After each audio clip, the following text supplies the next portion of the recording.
Hey everybody, and welcome back. Today's video is going to be almost more tech talk video than upgrade video because a lot of the stuff I'm going to talk to you about can apply to any speaker. And before I get rolling today, I just wanted to say that today I grabbed a t-shirt out of the closet that is the old Dot Audio t-shirt, and I just had to put it on when I saw it. It is a t-shirt that I wear in memory of my good buddy Gary Dodd, who designed a lot of the audio equipment that I still use. I used to exhibit with Gary at a lot of shows, and I miss him dearly. So if you had the opportunity to know him or meet him, then you were a blessed person.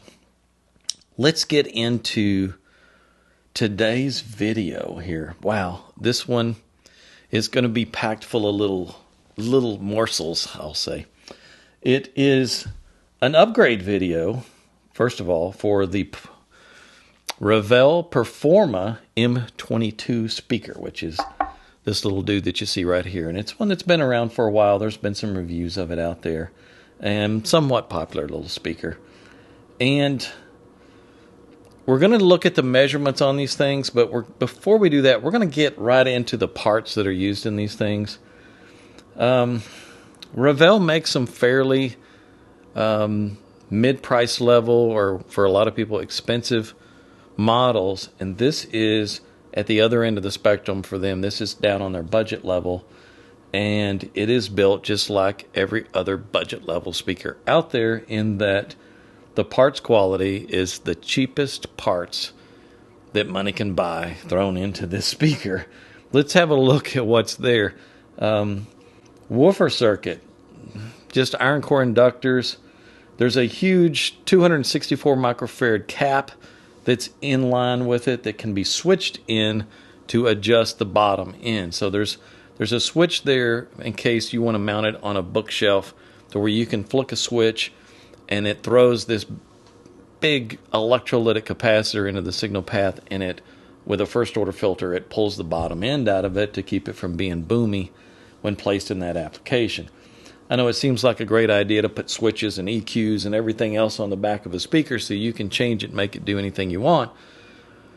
However, all that stuff comes at quite a penalty, not only in the signal loss through all the switching, but you never want to put a great big capacitor straight in line with your woofer like that, because the entire signal passing through your woofer has to go through that huge electrolytic cap, which totally smears the whole signal and just ruins it, really.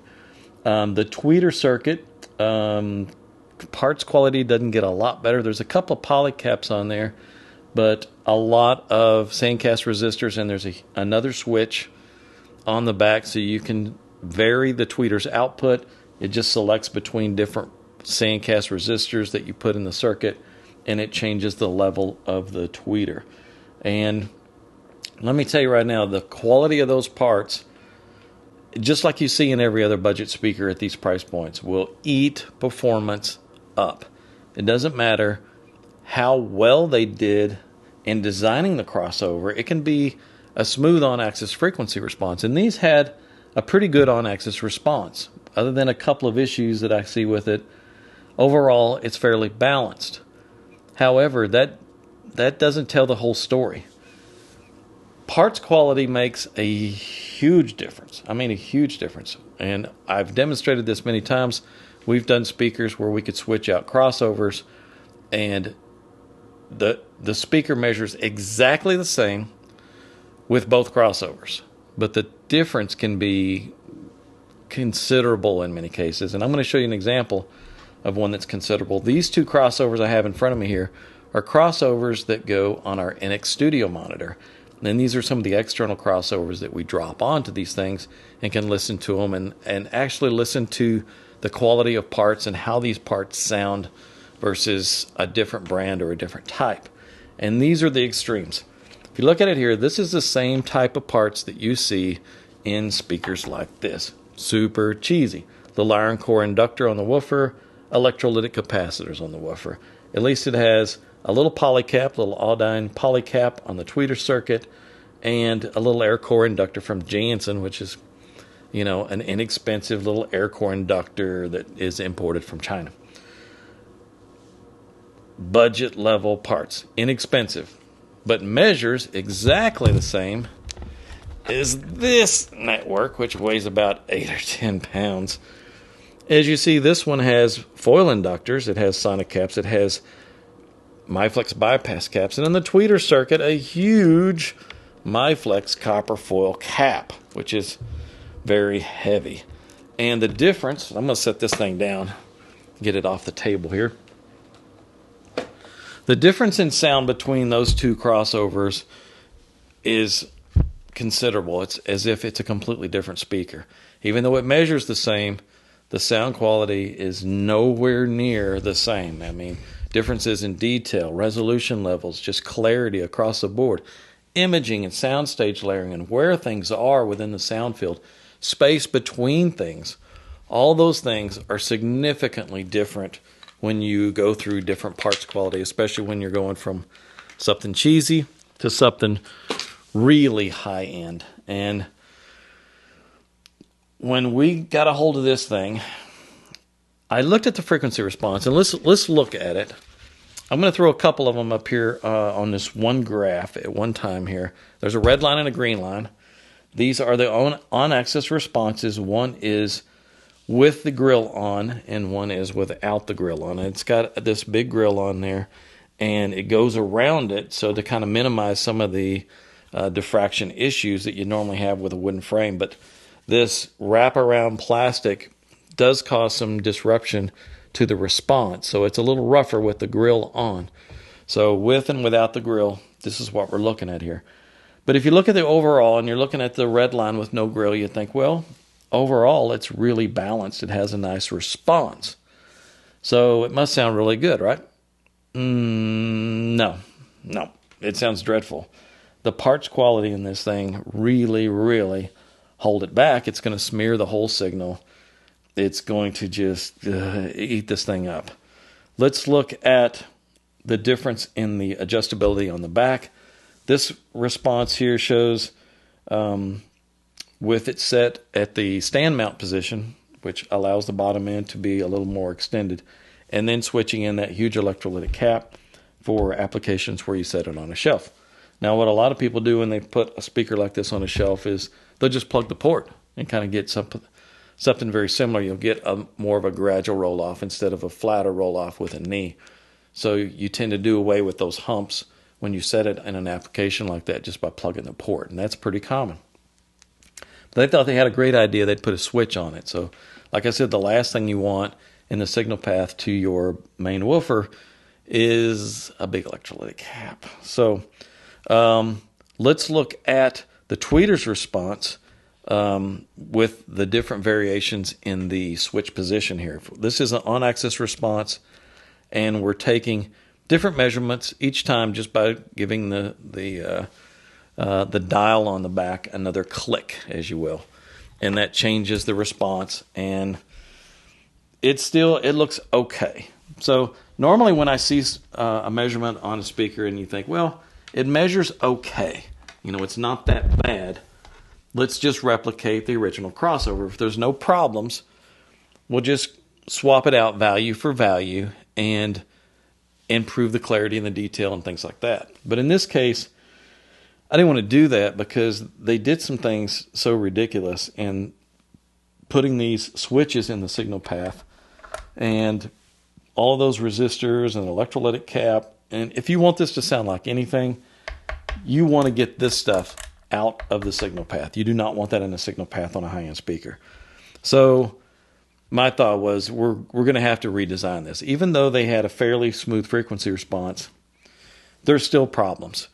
And like I said, I could take almost any speaker and just start stacking enough parts on it to create a smooth on-axis frequency response. That's not where it's at. And I know you see me doing lots of upgrades where we've taken a speaker that has response problems and balanced it out so it's got a smooth frequency response. And that helps a lot. But that's not the whole picture. It's not just about flattening the response. It's about the quality of the signal transfer and how well it'll reproduce the input signal and allow you to hear those things, especially when it comes to time domain issues and you're hearing space and layering and things like that, these budget level parts just eat that stuff up. So let's take a look at some more of the basic measurements on this thing. Horizontal off axis looks okay, but there's a little bit of a peak area there, 4 to 5,000. Vertical off axis looks okay. It's got a dip right at the crossover point, but not that bad. The impedance is fairly smooth all the way across, and it dips down to, let's see, did I put something on it? It dips down to about 5 or 6 ohms, so it's not a hard load. And the spectral decay looks pretty clean, sort of. Now, when I say sort of, I mean, if you look at it, it looks clean. But there is another problem here that I haven't mentioned yet, and let's look at it. Let's look back at this original on-axis response with the grill on and the grill off. You'll notice at 20 kHz, there's a huge peak. If we look at the spectral decay, it looks clean, but it's also pushed down about 5 dB because there's about an 8 or 9 dB rise at the top, and it has basically pushed everything else down on the chart so that you're not seeing a full 25 dB of range there, you're just seeing about 20. So it looks a little smoother artificially. Also, there was something that bugged me about this response in that there was a peak in the tweeter's response. Let's see, it's 2, 3, 4, 5. It's centered at 5 kHz. There's just a peak there. And I hate it when there's just a narrow band peak like that because it's going to draw attention to itself when you're listening to the music, and there's just no way around it. The peak at the top, though, yeah.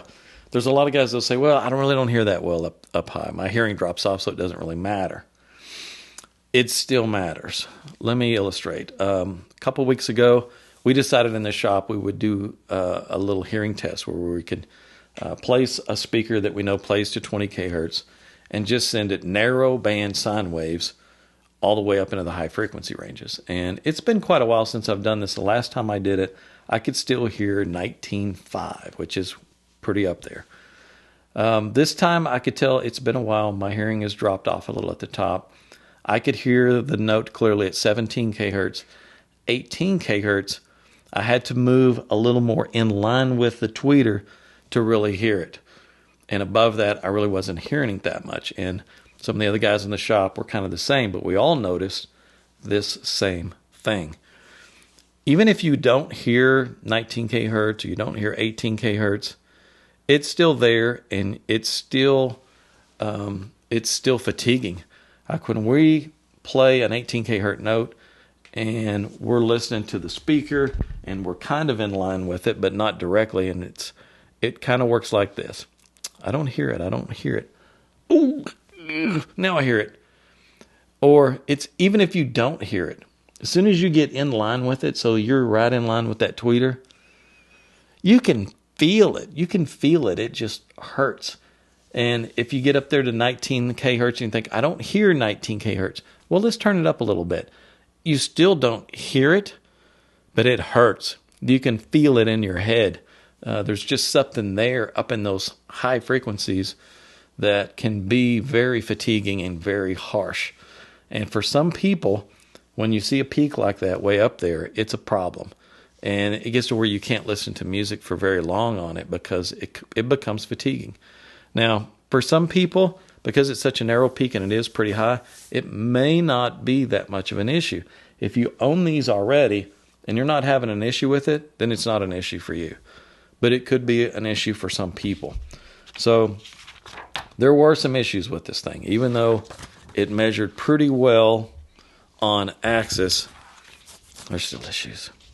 So here's what I did with it. Let's look at the new on-axis frequency response. You can see it is a lot smoother, and I put a little notch filter in there that got rid of that peak at the tweeter peak there at 5 kHz. Just notch that out of there because that's going to be a little bit of an area of fatigue as well. Let's look at the crossover response, and you'll see I was able to get them to roll into each other pretty smoothly, and they sum really well. Everything's in phase. Looking at the horizontal off-axis, it looks almost the same as it did before. without the little peak at 5 kHz. Same with the vertical off-axis. The order filter and stuff that I use, probably very similar to what they used in the original. The vertical off-axis and the dip right at the crossover point at 2 kHz is pretty similar to what it was before. Theirs was about 21 kHz, so they're crossing it kind of in the same range that I crossed it.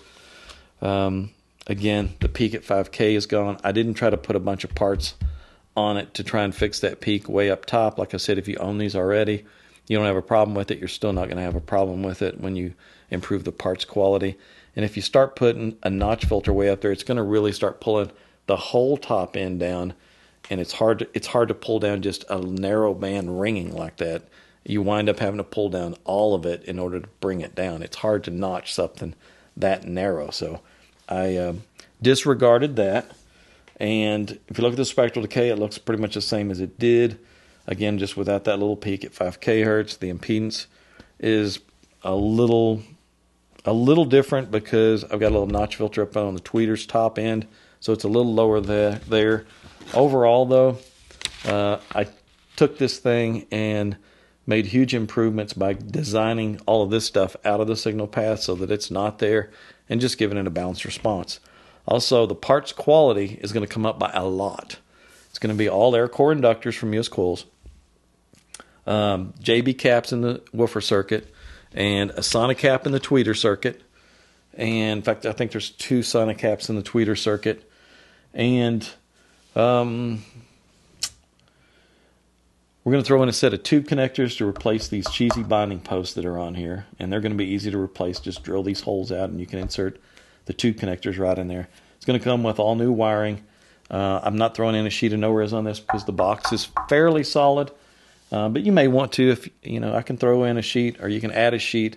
But the total that I'm trying to put together here, I'm trying to make it the most cost-effective crossover upgrade that we can. It's not a super expensive speaker, but this is going to improve these things a lot. The clarity, detail, all of those things we talked about are going to be significantly improved. And the total came to $339.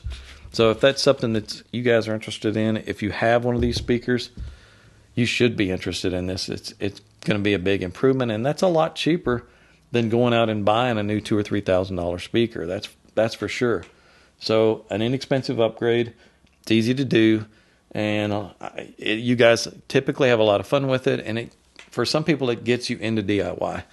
That's one of the reasons we do these things, and we throw them out there almost like a lost leader. We're just selling the parts for what the parts cost. I'm not even charging for the design work.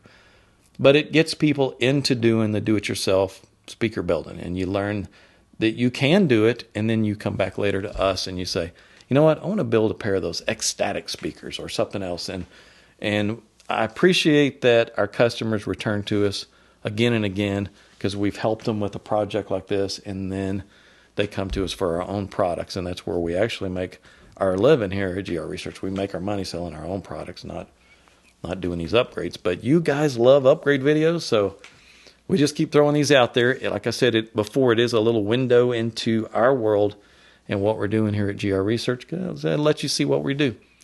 That's it for this one. I hope you guys enjoyed it. I hope it made sense to you, and I hope you can apply some of what I'm teaching you guys to other models and other brands and things like that. So we'll see you guys in the next video. And don't forget to hit the subscribe button. I appreciate that you guys subscribe to the channel. We'll see you in the next one.